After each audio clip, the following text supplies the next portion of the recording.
Today I'm in Bungay, and Bungay is a historic market town, and it lies in the Waveney Valley, about 5.5 miles from west of Beccles, on the edge of the Broads. And Bungay roots can be traced back to Roman times. So with regards to Bungay history, the Great Fire in March of 1688 destroyed the whole town, and it destroyed or damaged over 400 buildings and made over 200 people homeless and jobless. A public appeal for help resulted in donations being sent from all over the country, and the town was rebuilt with a lot of those buildings and structures existing now. Now, the Holy Trinity Church, this church survived the Great Fire. The fire was spotted as it was reaching the porch of the church, and it was extinguished before it could do any real damage. The door was badly damaged, but repaired and still has its original lock.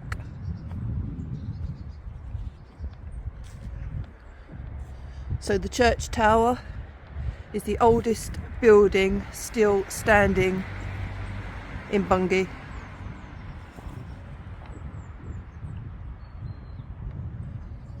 Research into its origins puts a date of 1041 on it, so it is 982 years old. The tower was built by the Saxons, and it's so strong that it may have been used as a defensive watchtower.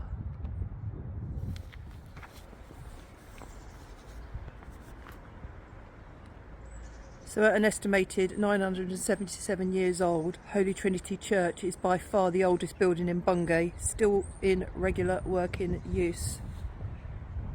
So 1041 is the estimated date for the completion of the round Saxon tower, and as I have said, it is believed to have been built as a watchtower using local flint and rubble. The north wall extending eastwards was built at about the same time. 1140, the north aisle is believed to have been created, and that turned it into a church, and worship here would have begun at the same time.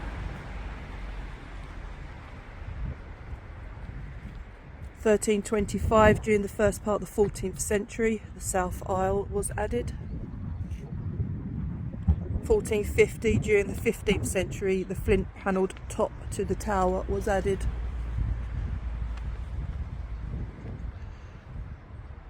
1588, the pulpit, considered to be a very fine example of Elizabethan woodwork, was set up, and the church wardens paid 10 shillings for it.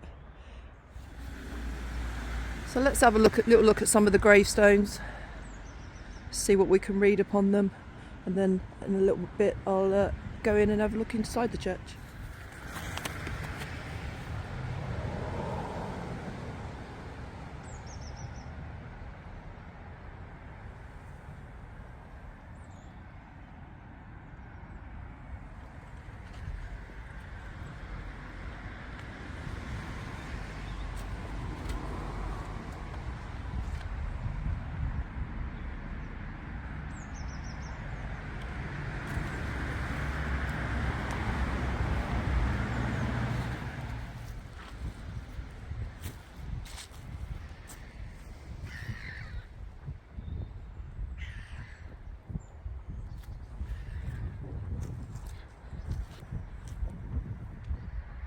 William Smith.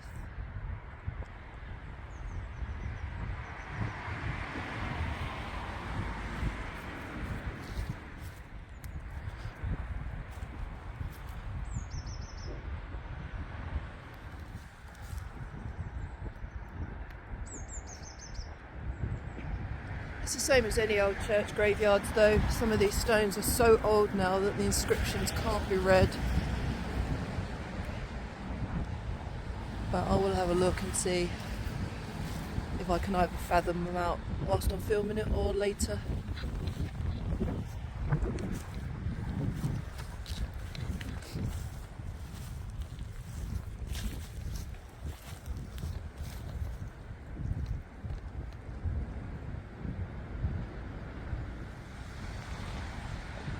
Hannah, wife of Edwardstone, died October 22nd, 1850, aged 63.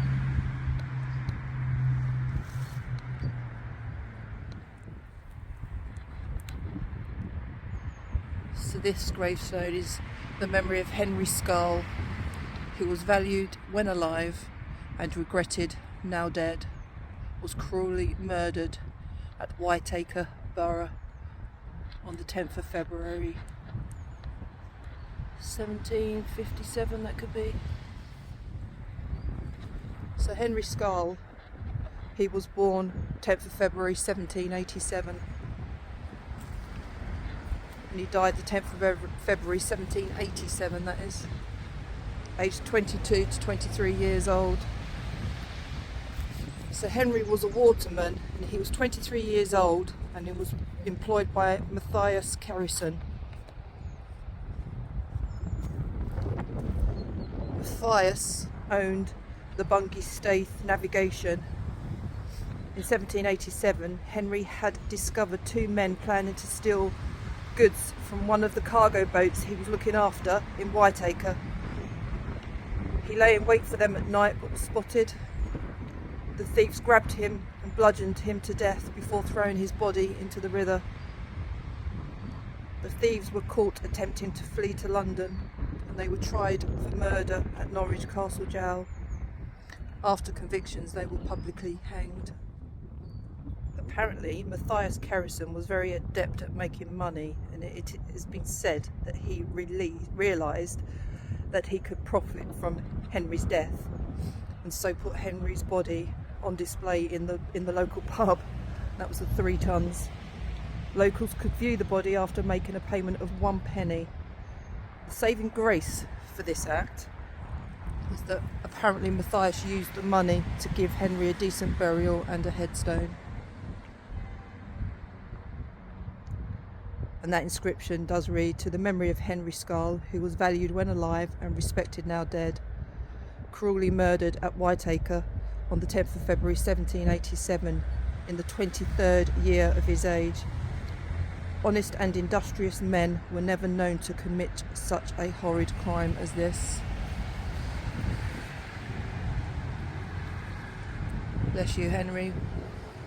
Rest in peace.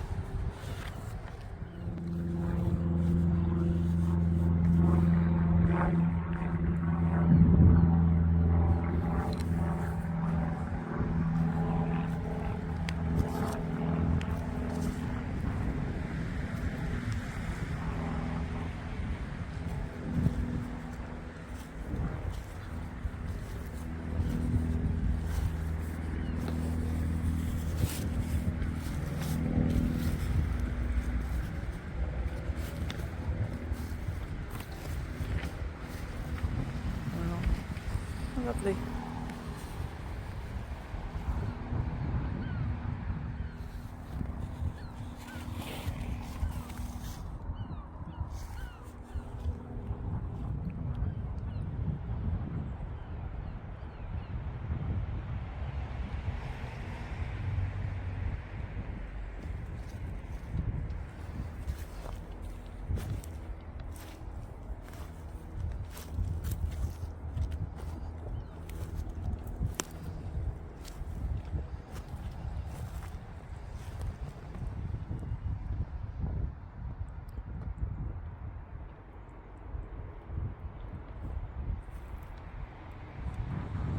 A lot of them I can't read, I can already see that. This one, you can make out that. It's beautiful.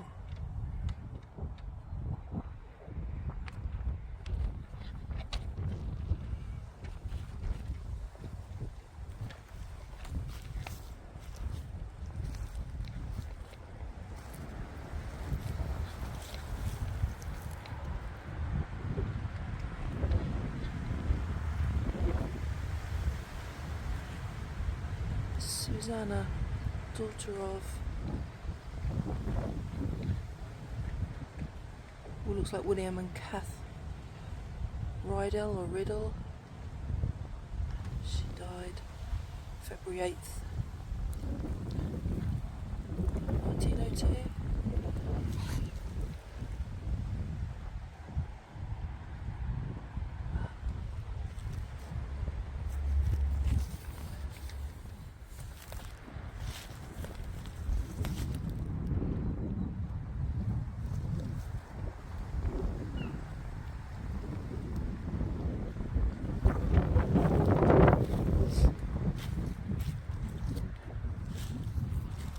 Chilly today. It's about 5 degrees centigrade, so it's warmer than it has been. But it's certainly making my nose run.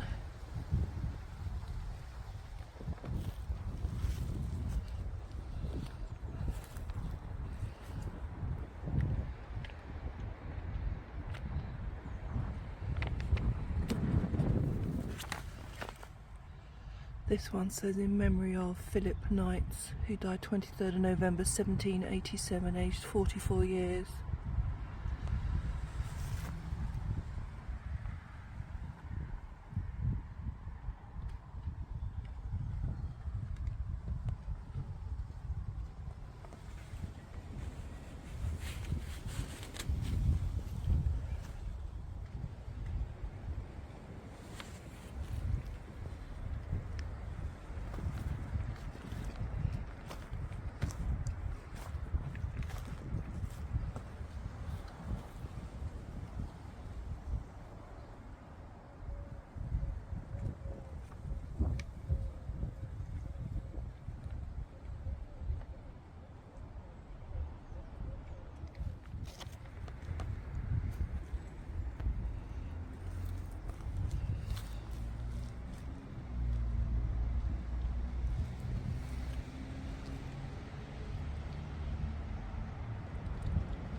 I'll be able to see that inside as well shortly.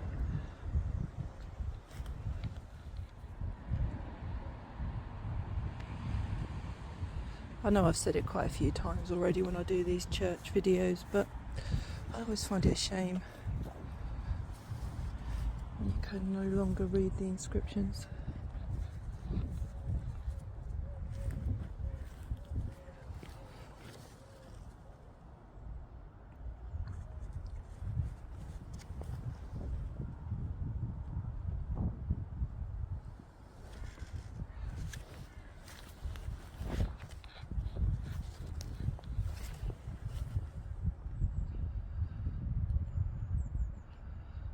So this person,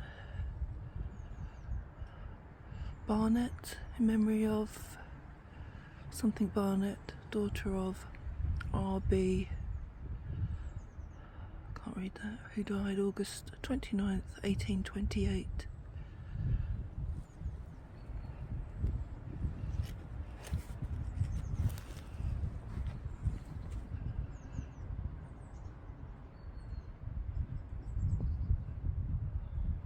Crikey, I think that person was 10 years old.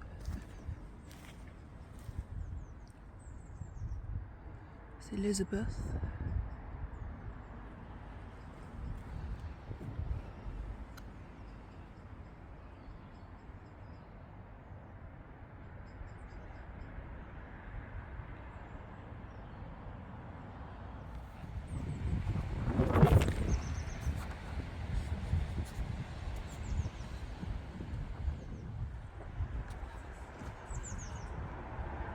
When you think about the history of these places, it just gives me chills.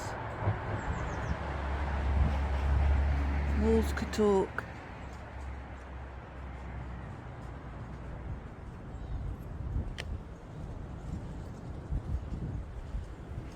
It's astounding, isn't it?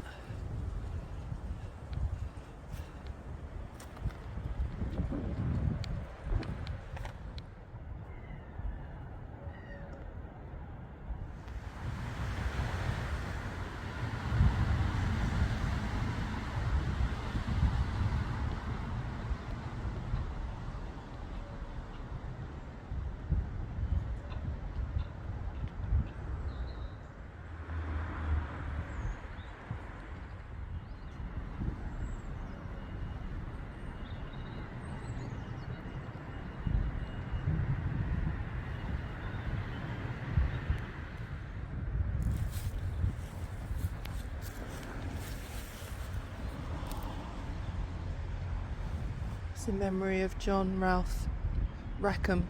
It's a gent who departed this life July the 16th, 1811, aged 62. Also of Elizabeth.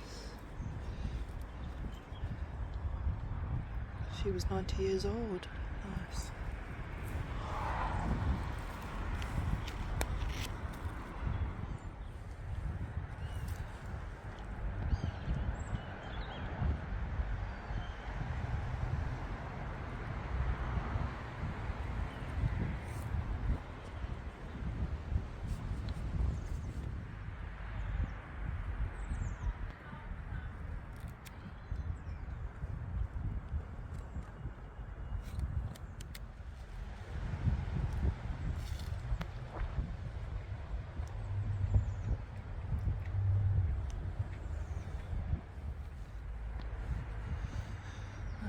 Anne, the wife of W. Helstone, who died July 21st, 1791, aged 58 years.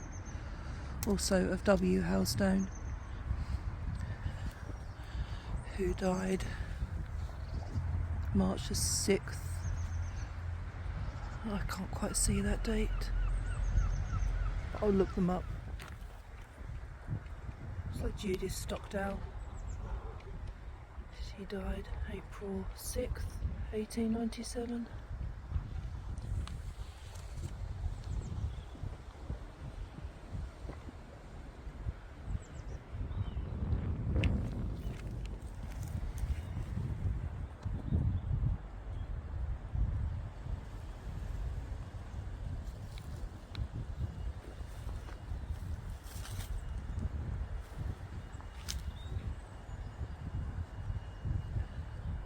(1787) on that stone.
What do we think of this little church then? It's pretty amazing.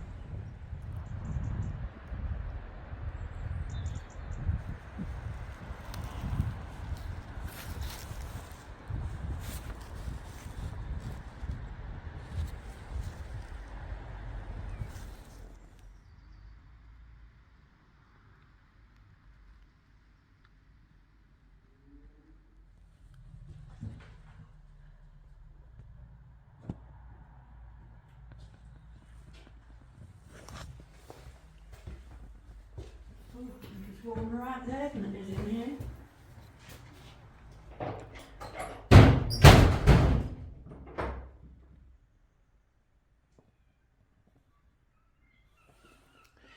I've read that although the door was badly damaged, the lock is original.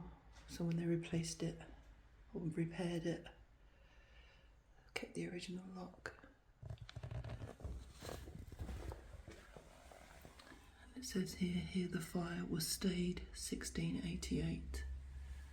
So was saved.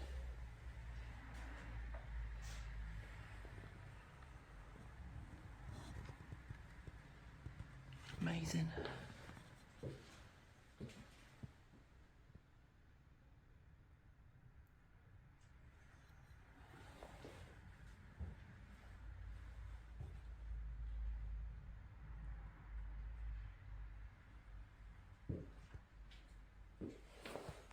I do love old buildings.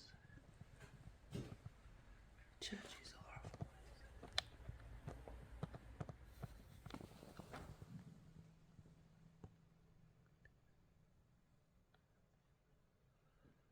Look at this church.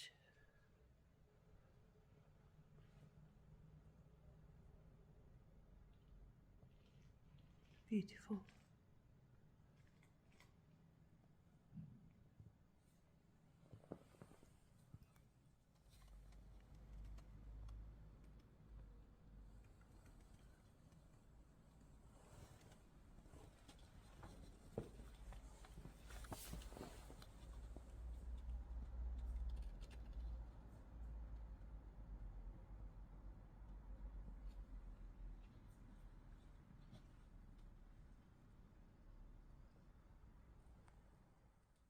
So that was about 1850 that the church porch was restored by John Barber Scott.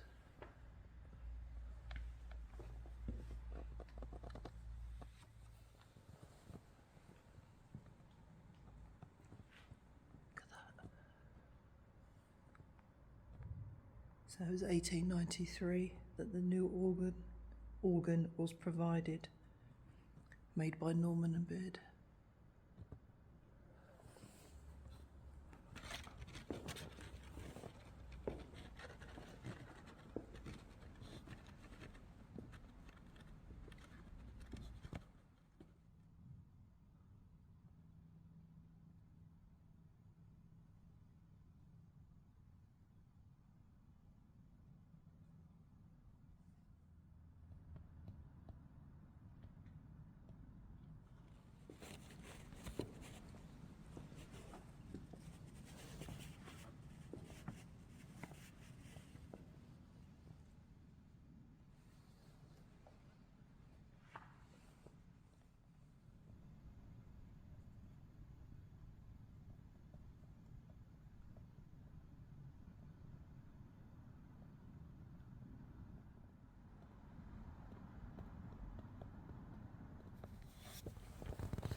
That's to the memory of Mary, the beloved wife of Matthias Kerrison, Esquire, who died March 15th, 1812, aged 63 years or 65 years, also of Matthias Kerrison, Esquire, many years magistrate for this county, who died April 12th, 1827, aged 85 years. So I've read up a little bit about the Kerrisons. And Mary, she was born the 5th of May, 1749. She died the 15th of March, 1812. So Matthias is the Bungay merchant whose memorial is on the north wall inside this church, and you're looking at that now. He was a prominent character in both Bungay and East Suffolk, and he owned quite substantial land in Suffolk. Apparently he was a church warden of this church, and that was in 1770 and 1772, and then again from 1777 to 1826. He was town reeve in 1812, and at the time of his death in 1827, he had served as a magistrate for over 30 years. Astute businessman, but I've heard him described as rude and aggressive, and he was known in East Suffolk as an unpleasant, aggressive character, a vulgar man apparently. I also read that he put up on the door of a public house in 1823, 4 dogs in my garden this morning. The constables have orders to kill them by or of the magistrates. so take notice. But he was the employer of Henry Scull, who we spoke about outside in the graveyard. Matthias Kerrison. Who knows what he was really like? We certainly don't know, do we? It's only what we can read. Rest in peace. That's rather lovely.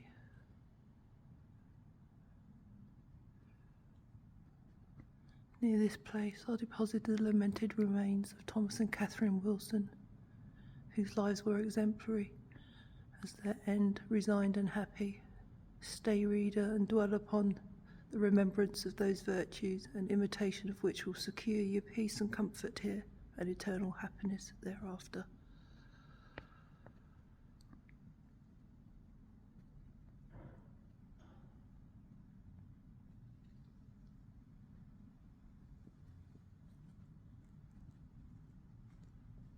It's so peaceful in here.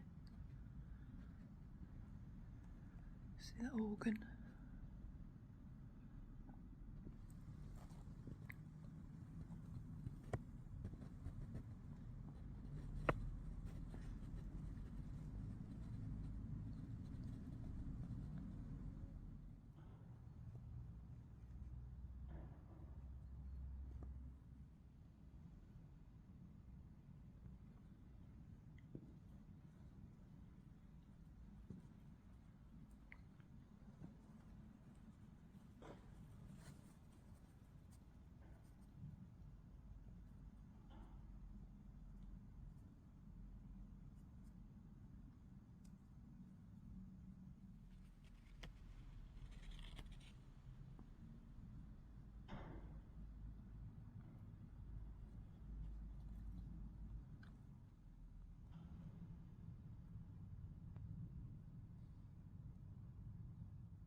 I think that's dated around 1588.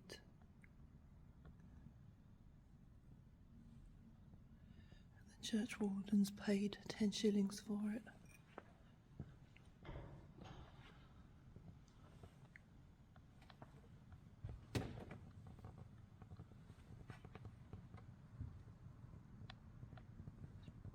It's quite beautiful, actually.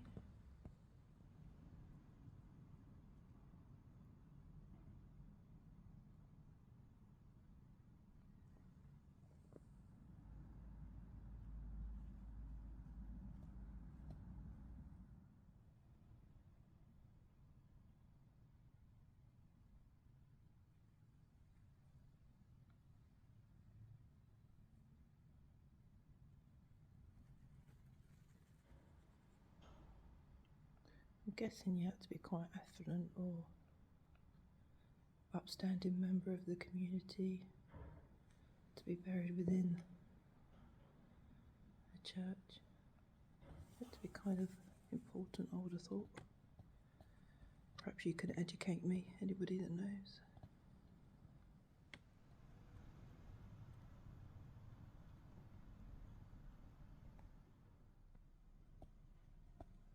Look at that stained glass.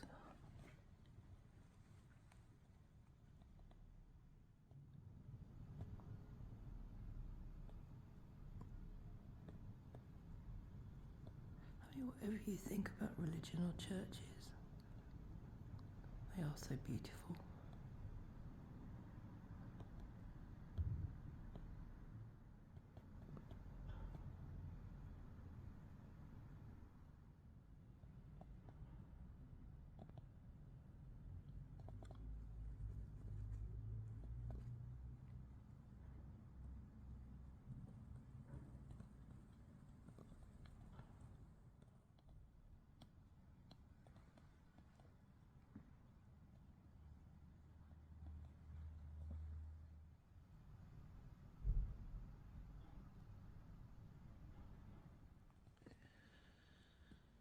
Here rested the body of Lawrence Adams Gent, who departed this life 3rd day of December 1693, aged 63 years, and also the body of Margaret, his wife, who departed this life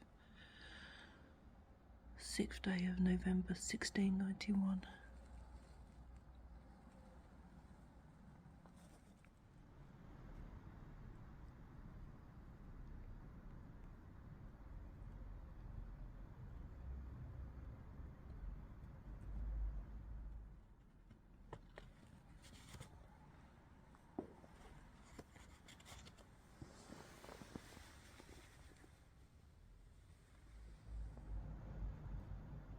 Richard Nelson, gent. He died December 28, 1718, aged 58 years. His son Richard Nelson died October 24, 1768, aged 68 years. One thing I'd love to do, I'd love to be able to get up in the tower.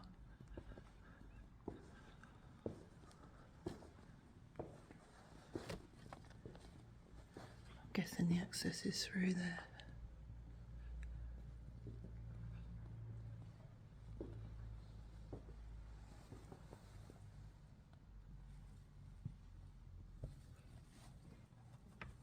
Which is a shame. So the font was installed at the back of the church around about 1815. The exact year is unknown.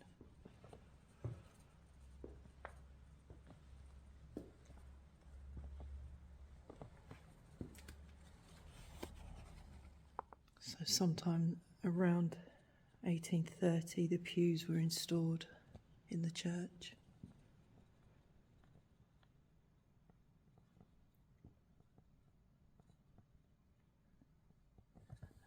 And that included the gallery where the organ is now.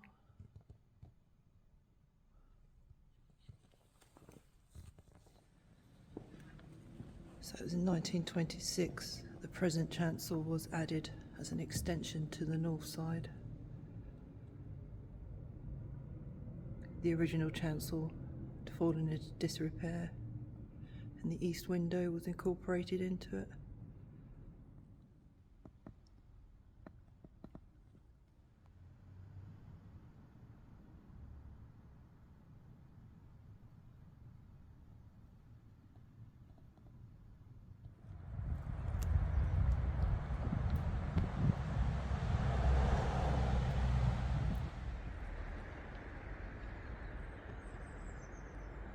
$1787.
So I'm sorry I can't read some of the inscriptions very well at all. But I have a list of the people who are buried here, and if I can make out any of the names at all, then I'll add that to the video as I'm showing it. So you guys know what it's like when you come and feel old, really old graveyards. You can't read them, can you? I mean, look, some of them are even totally covered up.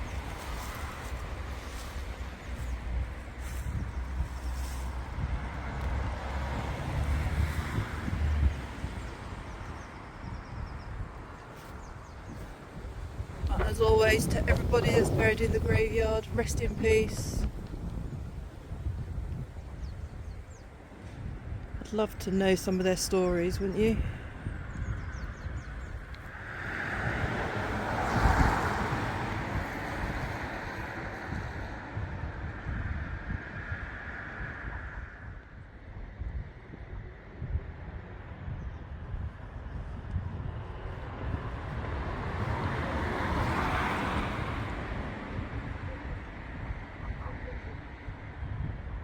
Can you read some of them?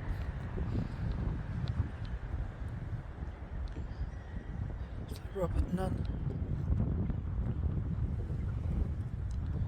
That's none. That's none.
Well, another very historic, beautiful church.